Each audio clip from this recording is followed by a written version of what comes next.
Collector Deepak Kumar Saxena ने शुक्रवार की देर शाम पदभार ग्रहण कर लिया है। दीपक कुमार सक्सेना वर्ष 2010 बैच के IAS अधिकारी हैं। दीपक कुमार सक्सेना संचालक खाद्य नागरिक आपूर्ति एवं उपभोक्ता संरक्षण मध्य प्रदेश भोपाल और प्रबंध संचालक मध्य प्रदेश राज्य भंडार गृह निगम भोपाल में पदस्थ थे। जबलपुर कलेक्टर का पदभार ग्रहण करने के बाद पत्रकारों से चर्चा के दौरान उन्होंने कहा कि प्रदेश सरकार की प्राथमिकताओं को समय सीमा पर पूरा करना मेरी प्रायोरिटी रहेगी। प्राथमिकता सरकार की होती है और कलेक्टर का काम उन प्राथमिकताओं को समय सीमा के भीतर पूरा करना होता है। दीपक सक्सेना ने कहा कि जबलपुर जिले में धान उपार्जन बहुत अच्छा चल रहा है। धान उपार्जन में जो शिकायतें आई हैं, उन शिकायतों में 7 से 8% धान में ही इशू है। कुछ गोदामों में किसानों का धान इकट्ठा हो गया है, वहां से धान परचेज करना है। हमारी कोशिश रहेगी कि वास्तविक किसानों की पहचान हो जाए। जो उनकी उपज है गोदामों में इकट्ठा है, उसकी गुणवत्ता की जांच हो जाए और समय सीमा में उनकी खरीदी हो जाए। प्राथमिकताएं तो सरकार डिसाइड करती है, उन प्राथमिकताओं को समय सीमा में पूरा करना हमारा काम है।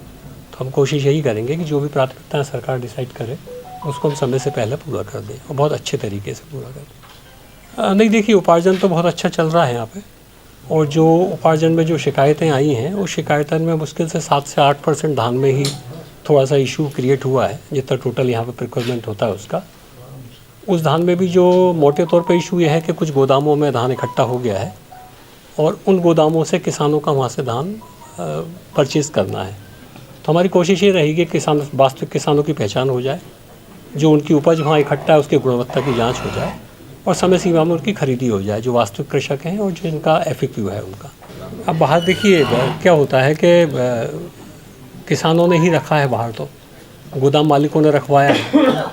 राज्य शासन से भी आदेश जारी हुए हैं और हमको भी निर्देश प्राप्त हुए हैं कि गोदाम संचालकों की चूँकि या तो मौन सहमति रही है या मुखर सहमति रही है, दोनों में से कोई ना कोई एक सहमति रही है, तब उनके प्रेमाइसेस में लोग जो है धान रख के गए, उनके भरोसे रख के गए, तो उस भरोसे को बरकरार रखना उनका काम है। हम उनकी पूरी मदद करेंगे और कोशिश करेंगे कि धान जो है यदि बारिश आती है तो ख़राब ना हो, और मान लो किसी वजह से भीग जाती है तो उसको सुखा के उसका अपग्रेडेशन करके उसको काम में ले लिया जाए। अभी किसी भी गोदाम को राज्य शासन स्तर से ब्लैकलिस्ट नहीं किया है, पहली बात तो ये है। दूसरी बात ये है कि जो जिन गोदामों में आप धान की बात कर रहे हैं वो ऑलरेडी पहले से ही धान रखी हुई है। अब नई धान कौन सी ले जा रहे हैं मुझे आइडिया नहीं है, इसके मैं चेक कराऊंगा क्या मैटर है। SK news live, Jabalpur.